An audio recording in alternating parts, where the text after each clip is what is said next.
Welcome, ladies and gentlemen, to Our Thread, the podcast, bringing our content to you.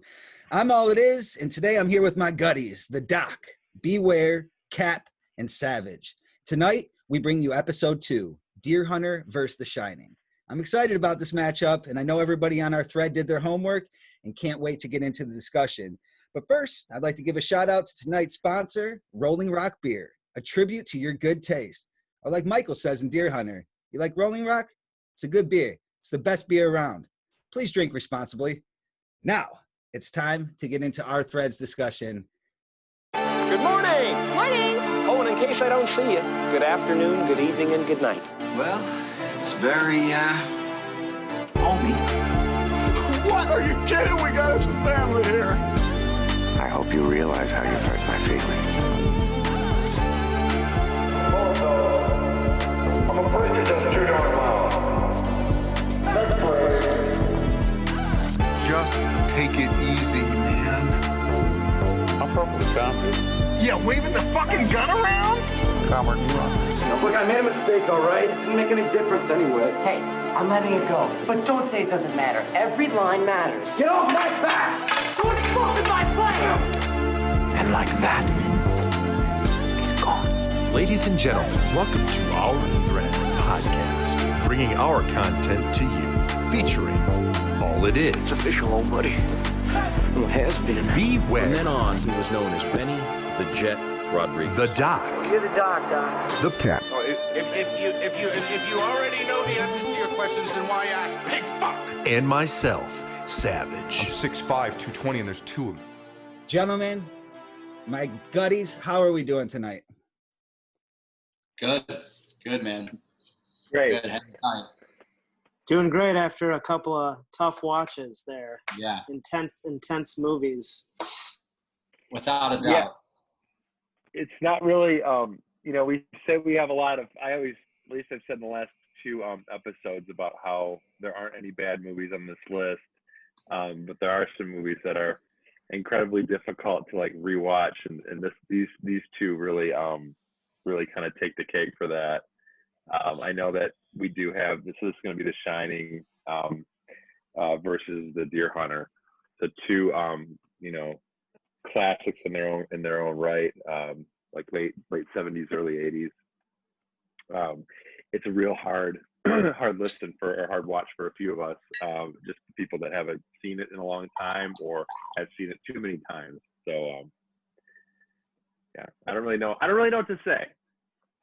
Well, I'll pick up off of that because it's interesting because I hadn't seen these movies in easily 20 years, like probably since I was 17, 18.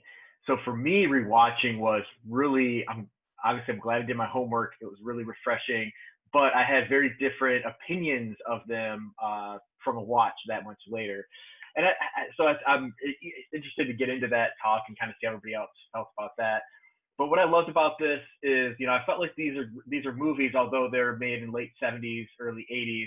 I feel like they're movies that are pretty speak to today's times. So interestingly, we have The Shining, where it is kind of a story about isolation and kind of, ironically enough, we're all kind of in isolation in one way or another with the pandemic and COVID-19. And then the Deer Hunter is about, one of the underlying plots is Russian roulette. And sometimes I feel like anytime I go out of the house, I'm playing a game of Russian roulette with COVID-19. Some interesting kind of themes that, obviously these directors and writers had no idea what the future held. But, it's kind of interesting how we can watch these from these perspectives now and how these maybe resonate with us. Oh, I was waiting for that and needed that. Oh! Well, so these two movies going up against each other, I was kind of looking at other battles that have been coming down the line in the podcast. And I was trying to think if there was anything if there was any other matchups that I wasn't looking forward to more than this matchup that we just went through. We do have, eventually we're going to have to do Apocalypse Now versus Silence of the Lambs. That's going to be a real toughie. I think that one is comparable to this one. Yeah, I would say a lot, for numerous ways, for sure. And then the other one for me at least this might be only for me, but Mystic River versus Taxi Driver. There's some movies that you don't really need to see more than once in your life, and I feel like Taxi Driver definitely checks that box, and Apocalypse Now definitely checks that box. What would Beware have to say about that? I love that movie. I used to fall asleep to that movie. But I do think that we've got some doozies ahead, and I think the ones at hand are very very different movies, as we've kind of alluded to. But one thing, as I look back at both of them, one thing I noticed beyond just kind of how they are uniquely timely, as the doc put it, but I think the driving force of both of these movies is pushing people to their breaking point. And you've got Jack Torrance in Shining, who is obviously putting his family, he's doing the job basically because he sees an opportunity to fulfill his passion. And I find that it is an interesting kind of POV as somebody that tries to do that myself. And so he takes his job and throws his whole family into the situation where he's trying to, run this whole facility for this, whole season, something he's never done, just to be able to write his book. He's not even like an actual published author or anything. He's putting all his eggs into this crazy basket, and he goes stir crazy, and it pushes him to his breaking point. And as obviously you can see, and then in Deer Hunter, you've got kind of twofold, where the guys are living this check to check life as this working class folk, and they end up having to go to war, as many people did in that era. And Nick, Christopher Walken, he gets eventually pushed to his breaking point, and completely loses his sense of self. So it's and happens to both of these guys, and they end up in very similar kind of one-track minded perspectives, but it happens to them in completely different ways. So I think that is an interesting take, and obviously Deer Hunter shows that from Robert De Niro's perspective mostly. So you see it from the friend's perspective, or The Shining shows it through Jack's perspective specifically. I guess you do see it from Shelley Duvall's perspective, but is that her name? But either way. Yeah, and Doc too. A lot of the movie is from that's true. That's from true. Doc's perspective. But you're right. They're both about losing your mind, which is a good point. Tony's really mad that you left him out. He says he's a big part of the film. Special guest Tony. I think that Tony did a better job than Shelley Duvall, and so is Shelley Duvall's speaking part. Too soon. She can scream with the best of them, and her facial expressions, especially in the bathroom, obviously, when he's breaking it in with the axe. Fucking A. Well, speaking of what you could get away with, back then, I felt like the first hour of Deer Hunter was all about a wedding. Just that and the bar scenes, and I especially just remember them piling into that car, and there's like a dump truck, and they say take him from the outside, and it just seems totally normal. They kind of crash into it a little bit, and then he pulls that screeching U-turn. Yeah, and they all just get out, and I just think that like those are some 70s good old boys, and that's what it's seemingly that's what it was really like. And just the way that they were drinking the shot, chasing it with beer, real chummy with each other. I didn't love the first hour of the movie when I was 17. I absolutely loved it rewatching it at this point, because it builds that relationship. It shows that friendship. Yeah, there's a lot of maturity in it. Yeah, it shows what they're gonna leave and what's gonna be different to them when they come back from the war. So yeah. Well, let's talk about that wedding, the first hour of the movie, because I feel like that is like it's not a 2-part movie by any means. It's not that long. 3 hours was long back in the day. Not a lot of movies went that long. A lot of classics, I suppose, might have. But that it is. It's the first ride of the movie, and sure, you could call it slow. You could call it like it's building anticipation. And I agree. I've seen this movie as a young lad, and now I've rewatched it, and I enjoyed it. I did, but I'd be lying if I said at parts I felt like, man, I'm actually, where is it supposed to hurt you? Where is it supposed to hit you hard? And that's this generation's type of, we're so used to streaming and watching episodes, binge watching, and kind of getting to it. So you have to have practice patience. And not to deviate from that scene, but one of my favorite parts of that movie was the scenery. Now, the wedding, yes, it was shot well and stuff like that, and the dancing and just the excessive drinking and just nonstop motion, very Russian, I imagine. But I really, I actually got to watch this like basically twice within the last week. I had a little showing with Beware in our studio, and we watched a little bit more of it, and it was nice to see other parts of it, I appreciated it even more. So yeah, what about that first half of the movie, guys?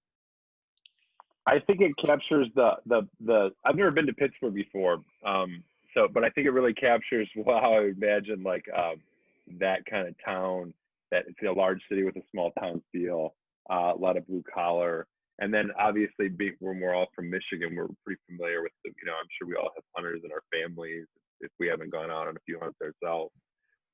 It really kind of captures that spirit, and it's nice to kind of like, it makes it a little bit more relatable before it like slingshots you back into the jungles of Nam. So it's we don't go hunting though until pretty much like an hour and 15 minutes into the movie, right? Beware. Yeah, that is the case. And I wanted to say that one thing about the beginning, I think that's really important, and Mike kind of, when we were watching to it, when Cap and I were watching it not too long ago, he pointed out was the ethnicity of the characters in the setting that they're in. Not only are they in working class Pittsburgh, which is a great place. I went with my wife and it is excellent. It's only 3.5 hours away from Detroit. Highly recommend it. But it's setting the tone for them all being Russian immigrants that are basically in the same system that a lot of America's built on, right? And a huge portion of this movie, and I think that I guess this is the time to get into this point that I was going to make. I think a huge portion of this movie is kind of pro-American. It's extremely pro-American, and despite the fact, it's like ironically pro-American in that they're getting eaten alive by this system. They think that they're thriving, and in all reality, they're not. They're getting literally ripped apart. They're losing their people. They're going out of their mind. They're poor, relatively. And yet, at the end of this movie, singing "God Bless America" very poignantly. That's very on purpose. And I think the fact that they're Russian immigrants that are being taken advantage of, this whole system, and being forced into war, et cetera, they have no choice. They have nothing else going for them. That's a huge part of why that first hour of the movie not only builds their kind of camaraderie and builds their personalities, but it kind of establishes that running theme. And there's also that one line where Christopher Walken says, Shevchenko, is that a Russian name?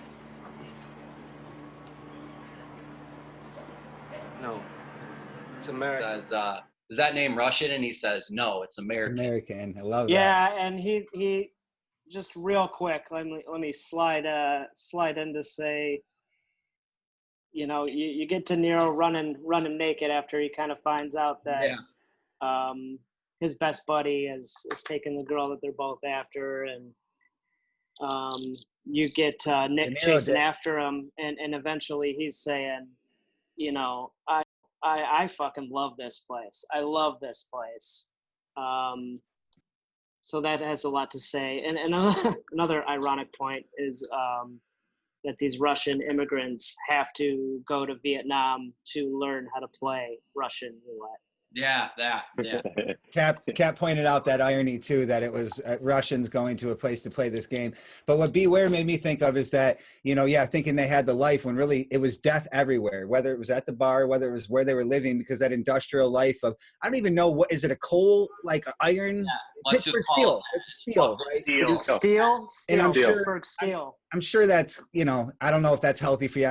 You'd have to ask the doc, but I know, like, these coal miners, it made me think of downtown Detroit or like outside of it, our industrial area, and living by there is a hazard and health hazard and stuff like that. So you have the war, you have society, you have even this excessive drinking and kind of, so it's just like death was everywhere, yet they were celebrating this freedom of America. I think that's a really good point, and kind of a weird type of nostalgia that we wouldn't know, our generation necessarily, but. I want to just hammer home on that point and throw a topic out at you guys. Like, to that, like, it's 40 years later, and that's like a huge, that's the theme of the movie. Like, America is taking advantage of these people, these working class folks that think that they are thriving. Like, how much different are we? Like, are we any different? Have we really grown at all? The war situation might not be different, but the prison situation's crazy. Sure. The streets are crazy. The whole system, the police are running rampant. Like, I just don't feel like, maybe it's gotten worse because now we're not blinded. Now we don't have that, like, that facade, or at least a lot of us don't. False hope, kind of, if you will. Yeah. Wow, lots of good points, guys. I just want to turn it just to the other side of the coin, just so we do have two movies going up against each other. What about the first 5 minutes of The Shining? Can I talk about that for a second? We have one of the most epic scenes ever. They were shot in a helicopter. I'll tell you this, not to, it's no spoiler or nothing, but if you want to even see the helicopter, you can see the helicopter in the shadow, but nobody sees it. You know why? Because you're looking exactly where you're supposed to be, at the car, at the wilderness, at this beautiful, beautiful drive up. And that is one of the coolest shots ever. The credit roll, the music. Yeah. 5 minutes into that movie, I'm sold. And I don't have to talk about the first hour of this movie. We can literally talk about the first 5 minutes. What do you guys have to say about that? Yeah, so I don't know, man. I appreciate all the perspectives on the Deer Hunter. I think that you guys have really good, deep, and I definitely felt that way about that movie. It was good, but it was different. And watching it on back-to-back nights, Deer Hunter, The Shining, watching the opening scene of Shining, I was like, wow, this is a different movie. It's in a different class when it comes to directing, storytelling, editing. It almost like sucks you in right away. And where, although I get the long kind of the storytelling scenes of the Deer Hunter and spending the first hour, setting up those characters and where they come from and the context and everything, I get it. But this, I feel like The Shining threw you right in the mix right within the first 5 minutes. Absolutely. And I don't know, man. There was something about the vibe that got me, the kind of the winding aerial view of the beautiful scenery, the really haunting kind of music. And then you get introduced to the storyline real quick and you kind of know what's going to happen. Whereas with Deer Hunter, I was kind of, although again, I appreciated the setting up of learning all the different characters, and the time it took to build that. I also apprecited the pacing of The Shining, and I don't know that it very fast paced in a sense. Yeah, you get to the story very quick in The Shining, and a lot of it. And I mean, let's just really quick before I pass it on, because I know Savage was the last person to do his homework here and see The Shining, which he hadn't seen. I'll let him speak for himself for that. I think maybe it was a long time. What about the scene where it's the whole family and you can already see a little bit of tension? They're not isolated yet, but there's a little bit of tension in just the weight of the shoulders, like needing this trip. So you think, like, I don't know, it's just so funny when they're all cooped up in the car and driving up, and it's just like there's tension already building for some reason when it really could be. The kid. And we find that out, right? We know that yeah. And Jack Torrance is an asshole. Yeah, he's a big. Yeah. He doesn't love his kid and he doesn't love his wife. That man's so full of shit he could float away. It's like he is. Yeah. So apparently Jack Nicholson was actually pulling on himself because he had just recently gone through a divorce and had kind of done some self-reflection and identified some times in which he was a dick to his wife. And he actually pulled on that to play this character. And actually, he wrote the scene in The Shining where he kind of berates his wife for interrupting him and he that was based on a real situation. Wow. And he felt like that's just necessary to kind of sell this character as a dick, as somebody who's kind of breaking down and on the verge of divorce. And that gets worse as the movie goes on. Maybe I'll get some writing done, and he's not doing any of that, as we know. I got all the time in the world. Just real quick, I wanted to point out that the movie Shining's 2 hours long versus Deer Hunter, which is 3. I remember thinking that The Shining was a long movie, but when you watch them back to back, it's so not the case. Yeah, because the thing about The Shining is is half of it's like a Tony Soprano dream sequence where he's having like a kind of a interesting lucid experience, seeing things, how they might develop in the future, or how things maybe in his case developed back in the past. And that kind of filmmaking, when you go from like that kind of avant-garde filmmaking with a lot of the really slow fades that go from like scene to scene, these cut scenes that are just these take maybe 10 seconds to fully develop to the next screen. It's a lot. I mean, there's a lot of like artistic. The fade. Yeah, right. They use the fade often, great fashion, and there's a point to that too. But keep going, Sav.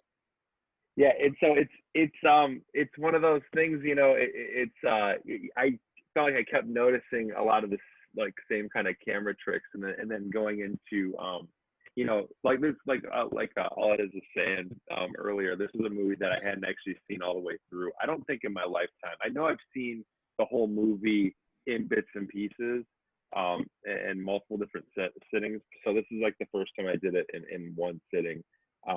It actually kind of turned into 2 sittings, but that's just how I am with movies these days. Hey, so, however you do your homework, you do your homework. Right. Yeah, I gotta get my homework done. Turn it in just in time. That's fine. Exactly right. Yeah, I was putting my name and the date on the paper as we were starting the pod today. So I'm gonna do a Kubrick zoom in on our camera. Right. Yeah. Yes, we love that. Who needs that kind of vamp when it goes from speaker to speaker if we were to do like a slow fade? But we'd be done talking by the time it went to the next person. Yeah, I just want to say about best scene. Yeah, well, I wanted to also too. Yeah, best scene is great, but I wanted to talk about like why we're talking about the fading and all that. What about like how cool this actual set is? This hotel, the Native American art everywhere. The room, like the him riding around on his bicycle. You're getting the layout of the Overlook Hotel, and it's the gold room. All this stuff is carpeting. Because you're pretty much stuck there. You take this nice, beautiful ride, and you're there, and you see, that the nature is robust on the outside, but you're speaking of inside. But it's beautiful. A beautiful ride. Doc takes a little trip on his big wheel, and you get to see the whole place. And when he's riding over the area rugs, and you hear the wheels going on the wood floor, and then you hear it stop. Not on the carpet. Yes, carpet to hardwood floor, and you're point of view from the big wheel he's got going. I love that. I love that scene. So awesome.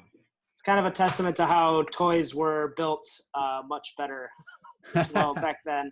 Yeah, I love the layout of that too, and honestly, I'll say it now. I didn't want to give it away in the beginning. I almost said it in my intro, but I think The Shining is one of my favorite movies. And I will go on to have discussions, and we'll see like where it winds up, but I really, really enjoy it. But another thing, just to talk about how the scenery and the sets, there is no shortage of good shots in Deer Hunter either.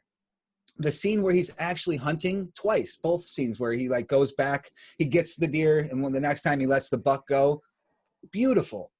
How he's walking up and down these mountains and stuff like that. But then when you are back in home, or you're at a bar, or the second half of the movie, I think really, even though it was a beautiful church, that's where you're really, I kind of dove in. You're stuck in that movie. You're not going anywhere. You're out there with them. What do you got to say, Beware? There's a few scenes where they're in like the downtown situations where it's like wall to wall people like jammed. Like I don't even know how they shot these scenes, if they were extras or what. Yeah, lots of people back in the day in these films. In downtown nightlife from like this, whenever it was the time and place, this mid 70s or whatever, early 70s, and it was just wild. And then when you got even more dialed into the seedy background, and you got to like the Russian roulette settings, it was just like, oh my God, like I wanted to get out of there when they took me in there. Yeah, we go to Nam twice. We come home and then we go back to Nam. Yeah, that fucked me up. I was like, how are we back here? Honestly, that didn't sit well with me the second time. Agreed. I would have wrote that different. If I would have wrote that, I would have wrote that different. But it didn't sit well with me that he had to go back to Nam. That being said, that is the most probably iconic scene in that movie about to take place. Can we talk about also how he's wearing like kind of like a Miami Vice suit when he goes back, and like he's got the cho with him. He arrives in his full like Marine gear, and then by the time he's going to like the setting, he's wearing like a cash suit, and it was just like, who is this guy? He was a different character within that one scene, and it was so weird. Yeah, I hear that. I think we should maybe talk about between the two movies, what we think is the best scene. Well, hey, right now what's coming to my head is, hey, Green Beret. Green Beret! Hey! Oh, shit. Woo! Jerry, give the man a drink. Hey, give him a drink. Sir. Na zdrowie. Surprisingly, no fight goes down. That was kind of like you think for sure somebody's getting punched. No fight happens. They get back to fucking A, man. No, fuck it. Oh, fuck it. Yeah, fuck it. Fuck it. Fuck who? And they do a fuck it toast. Well, hey, let's at this halfway point, let's all do a fuck it toast if you're sipping something, everybody. I got my Rolling Rock here. Fucking A, best beer around. Fucking A. Let it be known that Pat is actually drinking a Rolling Rock. That is a fact. Appreciate. Of course. Hey, a tribute to my good taste. Absolutely. Tonight's sponsor, drink responsibly, 21 and up, please. I think some of the other scenes are obviously in Deer Hunter, the suspenseful scenes. The Russian roulette scenes, in my opinion, are clearly the scenes where you're just the most into the movie. And it's like, it's almost kind of divisive and cheap in a way, where it's like, oh, the guy's lives are on the line with Russian roulette. This is, of course I'm involved. Of course. Like it's kind of an obvious buy-in. Whereas The Shining, on the other hand, kind of does it in a different way and kind of lures you in along the way. And I think in that regard, some of the best scenes in The Shining are the ones where that craziness is starting to build up in Jack's character. And my favorite scene in The Shining, it's kind of twofold because they're similar, is when he's in the party, in the cocktail, the dress-up party in the big lounge. The gold room. He goes to the gold room, and he gets the drink, and then he goes, and the second time he gets the drink, and he's speaking with the attendant, who is the one that actually murdered his family, and he's kind of creating the narrative for Jack and like building that up for him. I think those scenes are equally as impactful to the character's trajectory, respectively. But, they're doing it, one of them's doing it in a very obvious, blatant way, and the other one's doing it in a more sinister way. And honestly, The Shining kind of gets me a little bit more because it's just like, it makes my skin crawl, where the other one's kind of repulsive. I agree. It's almost pretty much my favorite scene, like verbatim, other than I'd say when the Doc's riding around on the tricycle. I really like that in The Shining. Obviously, the opening scene is so cool, all the way up to where we see the hotel where we're going to be spending the next few nights. But really, I really do like that same scene all of a sudden where it's empty and then he's having his bourbon, and it's just great. And truthfully, I will say this now. This movie has The Shining. It does have a sequel, Dr. Sleep, and I have had I fortunately have watched that movie, and I really enjoyed it. And I know it's a book too, and the story carries on, but that scene gets retold in the Dr. Sleep, and it's pretty cool with a Jack lookalike, and very cool, but iconic. The Gold Room is. Doc? If we're talking about scenes, some other scenes I kind of want to bring up. There's a scene where Christopher Walken's character, after he's been through the shit, he's in the hospital and he's kind of sitting up on the ledge, He's out looking at the lawn, and they're kind of basically laying out a whole bunch of soldiers that are died, and I think they're covered in sheets and stuff, while an American flag is kind of waving ironically, kind of in that scene. That one really struck me. Also in Deer Hunter, just some, although Russian roulette I think is a cheap device, I'll be honest. Like kind of as Beware was saying, it is a scene that runs throughout, but in and of itself, it's going to produce anxiety and stress, and it really is kind of, again, cheap to kind of get that. I get it. Sure. I get it. Yeah. It's entertaining. I was into it. What about the first time we see it, Doc? That's pretty impactful, where they're actually pulling them out of the water, where they're Mike's got pouring himself a little Rolling Rock. If the cat's getting a little Rolling Rock for himself, no big deal. Yeah, what I was saying, Doc, is what about the first time we see it, though? I agree with you, though, because it does kind of wear thin because we know what the outcome is. Yeah, and I think the direction of it too is excellent. Like a lot of that scene was they were engaging in real slaps. Like it was a real kind of animosity behind it. There was a lot of surprise. There's a lot of emotion behind it. You kind of know they're going to make it out of it, already. But and I think the aspect of it that I thought was really interesting was the game that they played within it of, trying to get them to load it up with 3 bullets, and trying that aspect of it. Like that. Yeah, was I wanted to touch on that. I feel like that's probably the most, that scene's the turning point of the movie. It's not too long after they're in Vietnam that they're in that situation as prisoners. Very quickly. Correct me if I'm wrong. Isn't that the first scene you see of them in Vietnam? Is them immediately? Well, no. It's no, that De Niro he's is passed lying on the ground. Yeah. Oh yeah, that's right. Yeah. So what I wanted to say is that whole that whole plan of him, like I think the scene is, no matter the divisiveness of it, is an excellent scene, well acted, and you can feel the intensity. It's great. It's really, really stands out in the movie. I was questioning the idea of putting, I'm not sure, 3 more bullets or just 3 bullets into the gun, but if they both shoot and then the gun has 3 more bullets. Is there 3 in there? Is there 4? Yeah, we don't know. Anyway, they're taking their chances. What I wonder is what the Vietnamese people are thinking, and why aren't they questioning? Why are these guys wanting to put more bullets what do in they the have gun? to Isn't gain? there any debate in it? And I guess they're just all about the odds. I really don't know. Savage, what do you got to say about that? Right. Yeah. That's my only confusion about that scene. Although I do agree. Well, maybe I don't agree, but maybe I do think that is the best scene out of the 2 movies. I don't care about the cheapness of the idea of Russian roulette.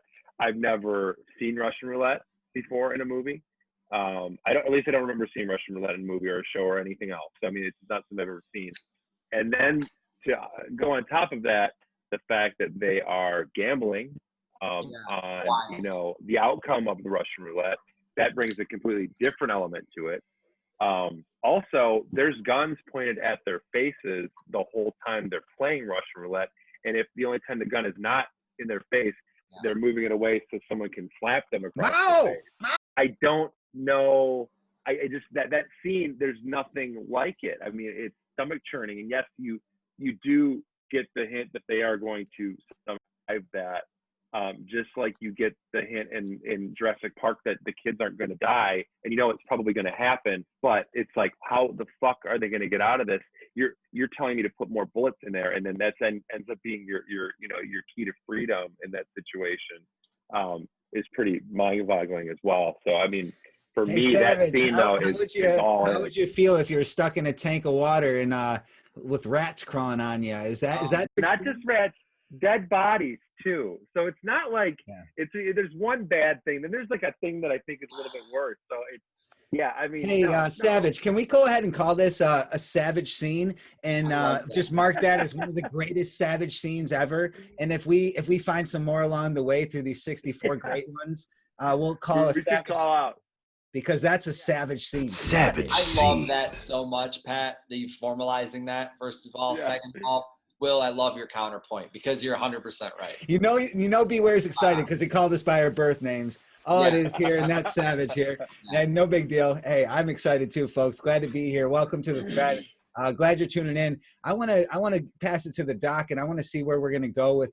Yeah, I didn't get a chance to go into it. I was talking about the deer hunter and how I actually, although like those scenes are interesting and intriguing, I don't think they're definitely the best scene. That's unpopular opinion. I think that you get to see the intensity of the scene, and you get to see, friends pitted against each other, and you get to see the odds of playing Russian roulette kind of play out, especially when you load the gun a little bit more. And yeah, it's intense. It's Russian roulette. But I don't know, like it just didn't hit as hard. And then the fact that they kept coming back to it and coming back to it and coming back to it, I don't know, it kind of lost its luster. Going to Shining, I felt like there were so many incredible scenes visually that also pushed the story along. The characters, we haven't even talked about the characters yet. The Shining has a whole slew of characters that are incredible, and like even from Danny to Mr. Halloran. Obviously, we've got the husband and wife dynamic. We've got the ghost. I mean, come on, guys! Like we have not given enough time to The Shining at all. Well, let's go, folks. Hey, let's fucking go because hey, like I said, this is my favorite movie. Yeah, I would like to. I would like to point out my favorite scene in The Shining. All right, I've got a good one. The scene where she's catching him in the act. She's checking his writing, and she realizes that we got pages and pages and pages of, all work and no play makes Jack a dull boy. Written in, strangely, in like the format of what a novel would look like. Yeah. Nice paragraph. She catches him, but really he catches her because he's out of the room and he comes in. That whole scene where she has the bat and he just kind of slowly backs her all the way up the stairs. It's a gigantic room. So there's just this brewing dialogue. And I really think you're seeing her get more and more afraid. And she's realizing that he is completely lost it at this point. This is the turning point of the movie. But what I really love about this is that you get to see Jack's acting chops. It gets to the point. My favorite line is Jack Torrance says, he said, "Hey, Wendy, I'm not going to hurt you. I'm just going to bash your fucking brains." I'm not going to hurt you. You didn't let me finish my sentence. I said, I'm not going to hurt you. I'm just going to bash your brains in. I'm going to bash them right the fuck in. Stay away from me. That made me laugh. I remember that made me laugh out loud this time and the first time I watched it when I was 17 or 18 years old. Gets hit with a pretty nice shot though. She gets him. Shell gets him, man. And he's also the doing limp that carries on from after the hit. It's fucking excellent. Yeah, he tanks it down the stairs, but as he's approaching her, he's doing this sort of like bear claw thing with his hands. Like she's kind of swinging the bat and give me the bat, striking out. Give me the bat. But he's doing this thing where he's like clapping his hands together at her, and that's really funny too. But the whole thing is he's just so intense and nuts at that point. First time that you get to see him, he's not her husband anymore. He's lost it. And so I appreciate you introducing us to that scene because that is my favorite scene as well. And so I think you set it up way better than I was going to be able to set it up. Yeah, that's sort of where the chase ensues. Yes. Yes. She tells Danny, "Hey, stay here. You stay here. I'll be back in 5 minutes." And she's going to come back for a long time. Hide and go seek. And you realize too, like it's all been kind of leading up to this attention and everything, but this is where you realize like this dude's lost it because you think he has been working, you think he has maybe been writing, but this is where you actually see it's been all for naught. Like he's fucking lost his marbles, and this is where you see the break, and this is where the kind of scenes start to get really crazy and intense. And that's scary, man. They're isolated. There's nobody else there to save them. There's these crazy breaking points in place, and then there's also this kid that's communicating and kind of just this kind of wild card in the scene. And I don't know, man. That's something. I don't know, man. There's something that's just wild, and I don't know. It definitely resonated with me more than Russian Roulette. Yeah, I think Doc's character is largely amplified by Dick Halloran. I guess I don't know what you would call his job. He's the one that recognizes that Doc. He starts communicating with him telepathically, and he's sort of becomes his guru in a sense, in that he recognizes and is able to. They shine together. To tell him that what this is and what he calls it, and they both shine, and Jack Torrance shines a bit. It seems like, but. You know what? We have somebody who wants to say something. Our special guest Tony wants to talk about his favorite scene. Why don't you go ahead, Tony? Thank you, all it is. My favorite scene is in the bathroom, and you see the dopey sticker. Is that right, Tony? I like that scene too. You know why, Tony? Because a lot of people don't know that that 7 doors sticker is a big shining clue, if you will. And I'm not going to get to that so much, folks, today. And I have a special reason for this.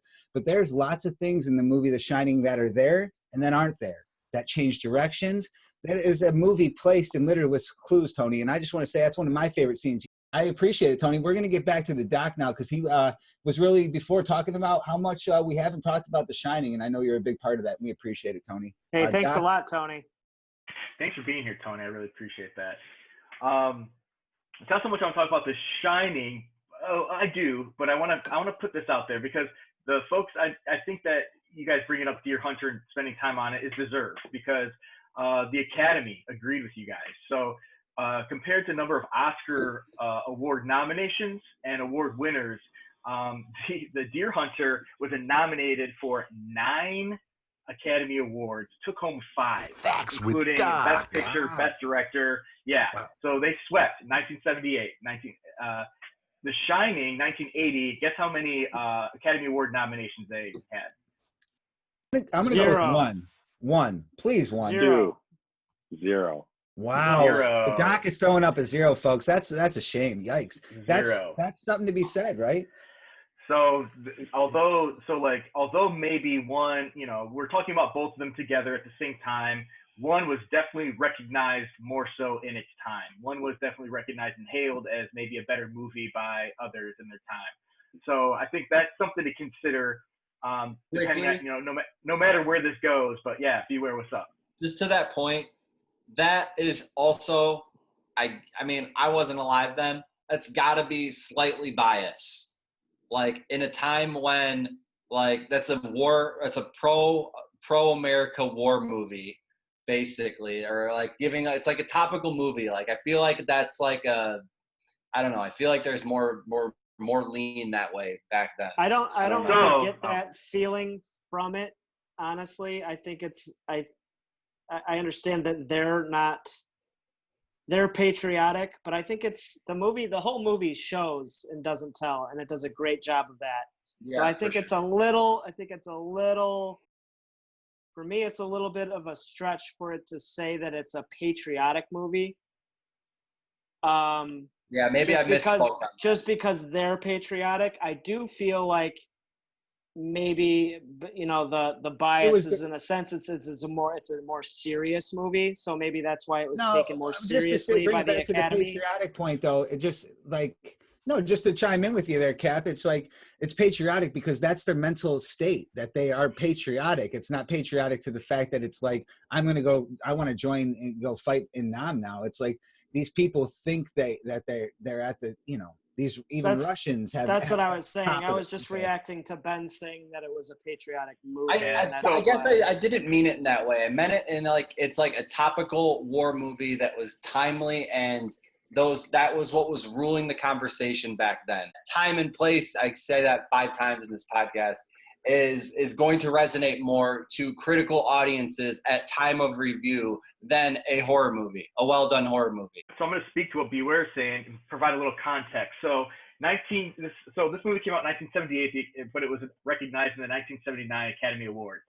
The other movies that were up for Best Picture at the time, again, I'm setting context, 1978 or 1979. Facts with Doc. Stop me if you heard this. Coming Home, Heaven Can Wait, An Unmarried Woman, and Midnight Express. These are the movies in competition for Best Picture in 1979. Midnight Express is an excellent movie. Okay. So let me speak to the movies that were up for nomination in 1980 at the same time The Shining was nominated. Sure. Wow.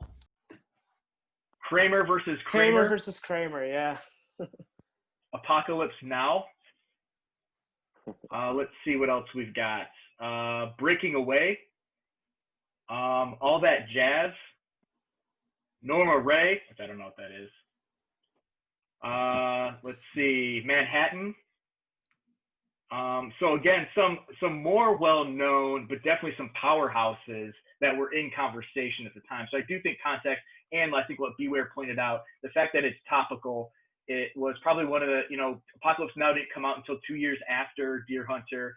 And so at that time, maybe Deer Hunter was one of the first kind of Vietnam War movies, and definitely, I think, probably touched a lot of nerves. Yeah. What took home Best Picture in 1980? Kramer versus Kramer. Yeah. Savage, what were you going to say? I was good. I thought is so. Yeah, what I'm trying to say is the same thing as what Beware was saying. This movie is a movie about people's uncles. It's the war ended in 75. The movie came out in 78 or 79, and it's probably one of the first, if not the first, like Vietnam War movie. Of course, it's going to be more topical and more relevant, and I agree with that. That's probably why it got nominated for everything. It hit hard at the time. Hit hard. But again, I remind you guys that he took home the Best Actor. Is it Michael Cimino? Mm-hmm. So some interesting things about him, because what did he do afterwards? What did Mike Cimino do with his career? He Best Director, one of his first couple movies he did, took home Best Director award. Russian roulette porn. Yeah. Too soon. Well, he definitely played Russian roulette with his career, because apparently following success with Deer Hunter, United Artists signed him to direct this movie called Heaven's Gate. And gave him carte blanche, basically, to creative freedom to do what sounds like suicide. Yeah, exactly. Especially in a young director's career, they really haven't proven themselves yet. They've got one data point, so to speak, to really show for, and yeah. So they started filming this movie in 1979. It took 11 months to film. They originally was greenlit for $7.5 million, which back then was quite a bit of money for a movie. It eventually budgeted at $11.5 million. It ended up costing $35 million to make. Wow. It, in addition to $9 million for marketing, totaling $44 million. And this movie bombed hard. It's the first production or cut of it was over 4 hours long. It is, you can go on and read reviews of it. It is awful. It's terrible. It basically killed this director's career. Again, this is the next movie after Deer Hunter. Career ruined. Wow. And he essentially expedited. Well, yeah, and also United Artists was up Schitt's Creek, and that eventually led to them having the demise of United Artists as a company. And so, yeah, man, just kind of a really interesting story of this director that, was the highest of highs, and then right afterwards dropped out completely. And after that, if you look at his his credits on IMDb, only attempted to direct or write a handful of things of which you've never heard of. So it's just kind of an interesting storyline of this director. Facts with definitely and facts with the doc. I would say Deer Hunter as a whole, the movie, it's just, I don't know, it seems just kind of choppy. Hey, Cap, while you're on it, from scene to scene. Well, while you're on it, I mean, why don't we go ahead and decide? Because I don't, we're saying this or saying that. Let's go ahead. We got to eventually find out what movie is greater. We've talked about a lot of great points, and I want to bring it to you, Cap, to hear your vote first as we pass it to the panel and get to the vote. Cap, what is your vote? Well, I'll say that Deer Hunter is a great movie. I think it was one of my picks, and I hadn't seen it in a very, very long time. And for me, rewatching it, him going back to Vietnam to save his friend was huge for me, and I really, really cared about the characters at that point. Rewatching the movie, I would have to say that I cared about Nick's character and thinking about how Nick was at the beginning of the movie compared to how he was at the end of the movie. And all I wanted was for De Niro or for Michael to bring Nick back like he promised him at the beginning of the movie. That being said, it wasn't enough to beat out The Shining for me. The Shining overall is a highly, highly, I would say, just movie that you can watch over and over again, and it's got a ton of funny scenes in it, but they're also disturbing. I think Jack's super entertaining, and I love that character. So, and I love that point in his career. So, yeah, pretty much solely because of Jack's performance and the hotel itself as a character. And then, maybe Shelley Duvall's Bug Eyes. The Shining takes it for me. So my vote is for The Shining. The Cap's vote's in. Let's go to the Savage for your vote. Savage, how do you feel? What are you thinking? So earlier in the pod, I was talking about how that half of The Shining is like a Tony Soprano dream sequence from The Sopranos. That's the thing I didn't like about The Sopranos was the Tony Soprano dream sequences. So I don't really like The Shining. I know that's going to cause maybe some friendship strife between me and All It Is, but I get it. The Shining has the highest amount of cultural impact out of just about any movie on this list.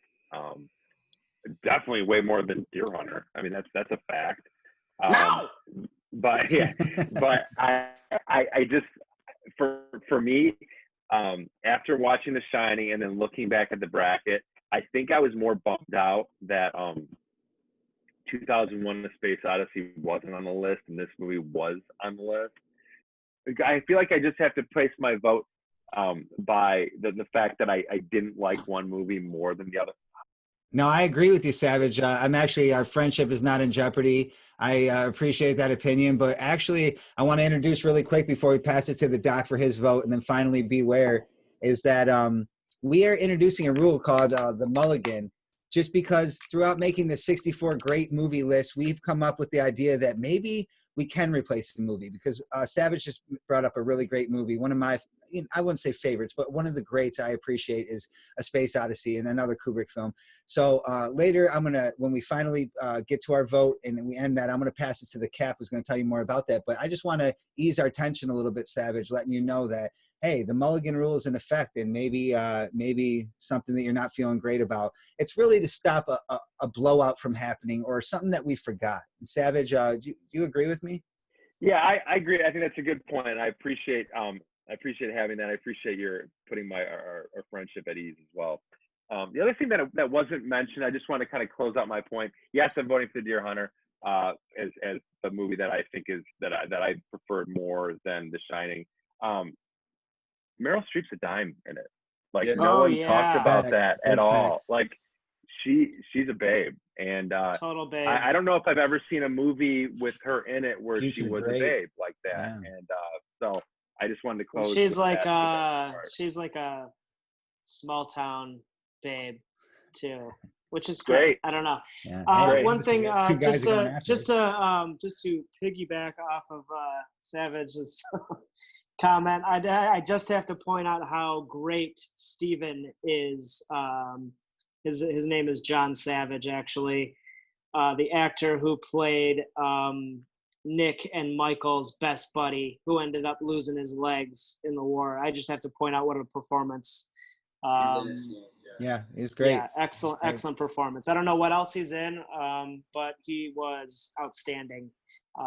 As I got to watch part of that movie a couple times this week. So we're gonna call that Cap's favorite supporting actor a segment with Cap. Thank you, Cap. I appreciate that. Hey, why don't we pass this to the doc? I'm really curious what the doc has to say watching these movies fairly recently, just like the rest of us. Doc. Yeah, thanks for passing it. I do want to also back up a little bit and say that I do love the idea of having a category each episode of Cap's favorite supporting actor. I think that is awesome. Love that. Best captor. Best captor. Yeah. Thank you, Savage. Best captor. Somebody write that down because the doc knows he's recently prescribed me short-term memory loss. So somebody else write that down, please. As Cap's best captor. Sure. As we go to the doc for his vote. Yeah, so as I mentioned, like I watched both of these on back-to-back nights. I went Deer Hunter, then Shining, no particular reason, and I liked Deer Hunter. I really didn't remember. I obviously remembered some of the scenes that we've talked about, but I didn't remember. And even if I did remember, I don't think I would have viewed it with the same perspective. And as we've talked about already, it is has won numerous awards. It was recognized in its time. I think it was a very topical piece, and so I think it touched on a lot of emotions and nerves at the time. I just don't think it's aged as well. And although it kind of introduced some early actors and actresses and their roles and their acting chops, they weren't enough to really to stand out, to really put this movie above The Shining, in my opinion. Now, switching gears to The Shining, I think that this is one of the quintessential movies in our history of movies that is just like has resonated with pop culture, and I think that means so much. I really do. Not just the quotes of here's Johnny and Red Rum and all work no play. Tony made another appearance. All work no play makes Jack a dull boy. I've seen many episodes of I think Simpsons that have referenced that. Just a lot of other pop culture moments who use that. Obviously, they're referencing pop culture when they're saying here's Johnny. And I don't know, like there's something that's sticky with that, and it sticks around. And I think one of the things that we didn't actually, surprisingly, which is one of my favorite categories to talk about, we didn't talk about best overall character. So I'm going to kind of give my little spiel right now why I think Danny and the Tony combo is best character across both movies. Little history is Danny is 6 years old when he's filming this movie, and he didn't know it was a horror movie. They protected him from all aspects of The Shining that were a horror movie. They told him it was a drama. Some of the scenes that actually involved, like, if you go back and watch it, involved like his mom running and screaming with him. Well, she's running with a dummy. Like, he's not even in that scene, like, to protect him from the trauma of being in a horror movie. He didn't actually see the full cut of the movie until he was 17 years old, 11 years after he made it. Hey, that's protecting a tender heart, a tender soul. And like, but also, like, if you watch his character and you watch his acting, it's really fucking good, man. And the fact that he created that whole Tony persona with the finger. I mean, he didn't create the persona, but like it's depicting as a finger, like that's impressive as hell. Tony's of course here with us. It's just a special movie, and like we can talk about all the different scenes. We can talk about, like, as Will was talking about, kind of it felt like a dream, although that might not have been the most preferable thing. But like just the character arcs, it's special, and there's so much to dissect in it. And Pat kind of foreshadowed a little bit. There's a lot left up for interpretation, a lot of conspiracy theories potentially from this movie. Documentaries made of this movie that kind of get pretty don't push my buttons. And so, and also Mike brought up, or Kat brought this aspect up, is that the hotel is a character in and of itself. Like, that is super interesting to me. And so all these dynamics together, the Jack Nicholson as the main antagonist, and just seeing all that together is just, that pushes it over the edge by far and away for me. Much respect to Deer Hunter. Much respect for this underdog, The Shining, technically that it didn't win many awards, and for it to maybe moving on to the next round. Maybe not. At least my vote says it should. But I don't know, man. I think there's much more to like and much more to resonates from this film. So tell me, Doc, is that your vote? Is that your final? Is that your final vote? The Doc's in with The Shining. Sorry, the Doc's not here right now. Yes, the Doc votes for The Shining. Wow, thanks, thank Tony. you, Tony. I appreciate that. I was glad to have you here. We have 1 for Deer Hunter, 2 for Shining. Beware. What do you say? Yeah, I think that there's been some great points covered across the board, on both sides of the fence. I'm not going to dig into it too much. I think we've covered kind of some of the topics that build up to my answer. Like I said, I think Jack's character is a little bit more direct, and so you're a little bit more involved with him, and so that resonates a little bit more to me. I think that the cinematography overall is better in The Shining. I think the music, like we talked about, is better in The Shining. I think that overall the movie just feels a little bit more just well put together. I feel like Deer Hunter is a bit more nuanced and spread thin. Maybe as somebody pointed out, maybe directorially, like it's like they didn't come together as well as the storyline and the goal of the movie was achieved, and it hit home, and that's without question. So from that point of view, it worked. But I think like you guys said, it feels kind of clunky in certain parts, and that didn't age well. Where The Shining just still feels just fresh out the box, and it's such a great movie, and I think that definitely is going to get my vote. And I just want you to know, I like the trees. I like the way the trees are with the mountains. The way the trees are, folks.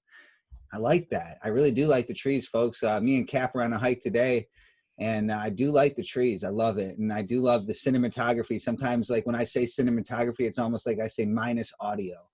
And I know that's not correct necessarily, but I like the way it is cut and all that. But hey, I said it before, folks. If you're tuning in and you're listening, and you're joining our thread, you know that I said The Shining's one of all of his favorite movies, and he's going to find out if he can really put that to the test. The Shining, that's my vote. Hey, The Shining goes on. And I have a lot more to talk about it, because you can't forget, folks, that these movies are going to the next bracket, and the discussion will be different. The topics are going to be different. It's going to be shorter discussion in the sense of that we don't need to talk about what we've already talked about, but there's more to talk about this film, and that's a great film, folks. Now, ladies and gentlemen, I have 2 things for you. I'm going to have the Cap lead me off to the hat, because out of the hat, I'm going to pick a movie. But really quick, I want to check in with the Cap and have him talk about the new rule we have in effect. Yeah, so what is this? This is kind of crazy. I like this little twist that's being thrown in there. Yeah, we got to play our first round of golf last week, and we were playing. I wasn't playing so good, and I was thinking off the tee, taking a couple of shots. The mulligan is the new rule. We had some maybe misses on our selection. Maybe we all feel like there was a movie that didn't make the list that we think should have. So the new rule, the mulligan rule, each of us has an opportunity to use 1 mulligan, and the only time that you can use it is when the movie is pulled from the hat. And so if you want to replace one of those movies with your new movie, feel free to do so. The only way that new mulligan movie doesn't go through to the next round is if it's poo-pooed by the rest of us. So if there's 4 1 vote sends it through, right, Cap? 1 vote sends it through, right? 1 yes sends it through, but if there's 4 hard no's from the group, we know it's not appropriate for our list. Is this only for the first round? Yes. Okay. Yep. Yes. Only for the first round. Thanks for pointing that out, Savage. Yeah. Yep. Another thing that we have to say is that if you try to use your mulligan and it gets shot down collectively by the group, you still have your mulligan. It's just a block shot, right, Cap? It's just a block shot, sure. I appreciate but that. you can still use your mulligan. It just, I think the chances of that happening are slim to none because I think we're going to carefully select. We want to find the greatest and take it seriously. But yeah, and just to piggyback off the Cap, we've been talking about this in our thread, because this is where this podcast came from, and in our thread we discuss things like what we forgot and stuff, and we're having discussions as friends when we get to hang out and this social distancing and these restrictions are lifted. We get to start seeing each other because that's how we started this podcast, and now you're joined into our thread, and I got to go to the hat, ladies and gentlemen. I got a hat in front of me, and it's got a lot more movies. I can't do the math. I'd have to check with the doc. But I'm about to pick one out, and I'm shuffling them up right now, folks. And I have to say that even though the Cap told us what the mulligan is, the mulligan cannot be played tonight. That's just a new rule. We're not going to be able to do it tonight. So this movie is next week's podcast, ladies and gentlemen, and I am about to pull it from the hat, and I just took a movie from the hat, and I might have to pull a little thread here because they're so tiny, folks. And what am I looking at? Oh God, ladies and gentlemen, I got to tell you what, I got it. I have goosebumps. And I swear my hairs are standing up, folks. I got those R.L. Steins, if you will, to quote GWC, who might be tuning in, our good friend. Ladies and gentlemen, we have Old Boy versus Gladiator, and I'm excited about that. Awesome. Cap and I on our hike I told you about, we're talking about Gladiator, and I got some great stuff to say about it. I'm excited to do my homework because Old Boy is one of my favorite foreign films, and it has one of my favorite epic scenes, not to give away too much, but hey, ladies and gentlemen, who's excited about their homework? Anybody? Very excited. I am. Excellent. We're talking the original Homeboy, or the original Old Boy, right? Yes. Okay. Yes. God, thank you, Savage. Please, please, you're talking straight. about the original. Thank Old you. Boy, subtitled Old Boy. Okay. In the epic action movie Gladiator. I've seen both of these movies exactly once, and so I'm very excited to watch both of them. This will be way more of a breeze. Way easier to convince my wife to watch both of these.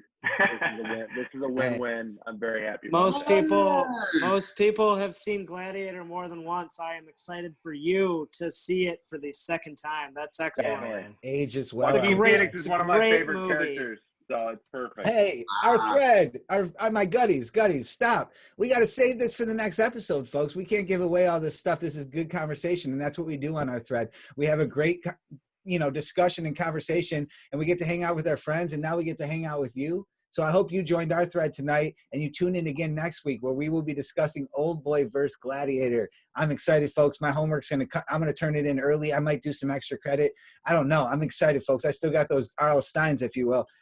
Just a special shout out to my gutties, my friends, Cap, the Doc, and Beware. I love being with you guys. I love discussing movies, and a special shout out to you that just joined the thread. We'll see you soon, folks. Take care. We like Savage, too. Yes. What about me? Oh, folks. Savage. Well, I got a special. Hey, let's take that back. Hey, is that what I get for trying to vote against you? Let's actually keep that in, but let's take it back anyways. Yeah, you're here for that. Ladies and gentlemen, we will keep that in. And if you didn't know it, all it is on the 1s and 2s is I'm going to load this up in the iMovie and do some edits. But we don't cut out much. We just got to say what we say. Hey, special shout out to my gutties, especially one that I'm fond of, very fond of, if I could say, Savage. I love you, buddy. Not after he picked Deer Hunter. Low key. Low key out of the group. You know what? Now that you bring that up, I'll just change my LU to an MU, and that's miss you. And I miss you guys, but we'll see you next week, so don't miss us too long. Take care, folks. Bye. Bye. See ya. That was great.